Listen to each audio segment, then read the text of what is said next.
With the Super Bowl quickly approaching, people are, of course, talking about the ads and who will be effective and who will not. Advertisers pay millions of dollars for just 30 seconds of airtime, hoping they will connect with the millions of eyeballs that are watching the game.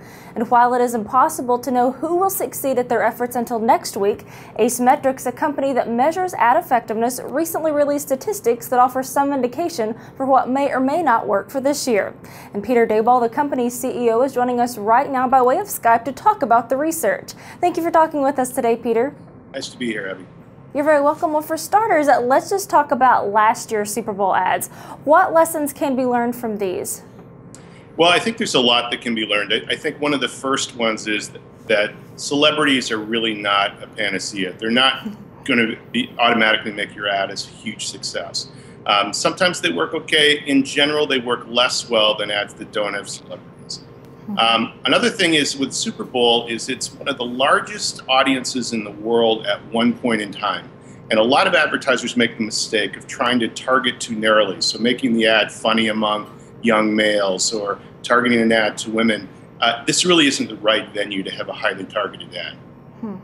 Very interesting. Well, I also understand that some of the data found that while consumer and automotive ads do really well, the .com, the internet ads, don't do so well. You know, you can almost see them in your head when you say that. So many of the .coms, I don't know what it is, and we touched upon this looking at last year's ads. I don't think they test the ads. You can tell that M&M's and Coca-Cola and the automotive companies spend a lot of time and effort tweaking and getting these ads just right. The internet companies think they're funny and just roll with it, and a lot of times they just completely miss the mark. Interesting. But animals are key to success in these ads, right? Yes, and we think Skechers must be listening to us because they dropped Kim Kardashian in favor of a little boxer dog this year. Oh, wow. We find that animals, for some reason, resonate with a broader demographic. They're not as polarizing as a particular celebrity. You know, you think Kim Kardashian or Justin Bieber, half your audience right out of the gate has very strong emotional, opinions of those, positive and negative. Animals are much more likable. They kind of have the ability to have people resonate with them, so they typically do better than celebrities. Very interesting. Well, what is the difference between a likable Super Bowl ad and an effective one?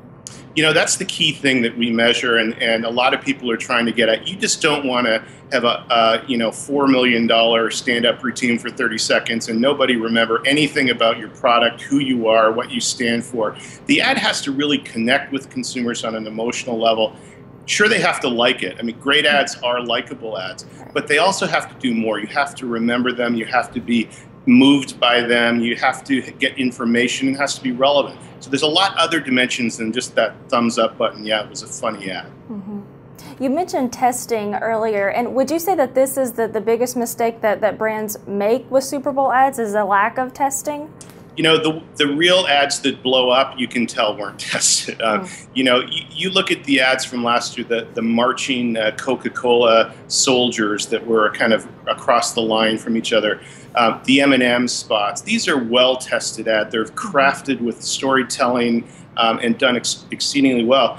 When you see the Living Social ads or the ads with Home Away where the fake baby got smashed against the wall, you can tell these ads weren't tested. There isn't a test that would have come back and said that was the right thing to do. And that seems so ironic that these brands, these huge brands, aren't testing. You know, you think? I mean, you $4 million for 30 seconds. That's a quick way to run out your marketing budget. So absolutely, even beyond that, with Groupon ads, for example, with Timothy Hutton last year, they were in damage control after the ads and spent a lot of money out trying to undo what they'd done, kind of making light of some of the causes used in the ads. So it's not only that you're missing an opportunity, you could be creating a really bad situation as well. Right. Well, this year there is a little controversy since some companies are making their ads live prior to the big game. So is this an effective strategy in your opinion?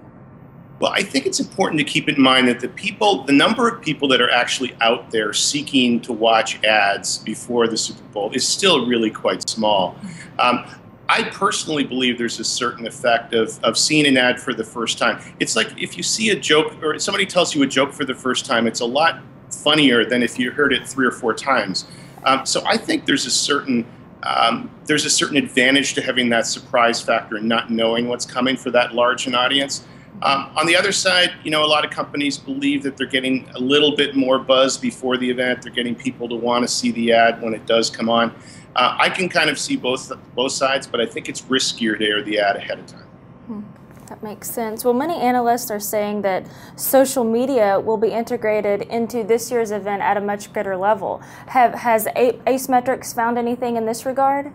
Well, we keep looking at all the forms. The other thing is the game is going to be streamed live this year. So are they going to run different commercial units on the streaming version of the game versus the broadcast version of the game?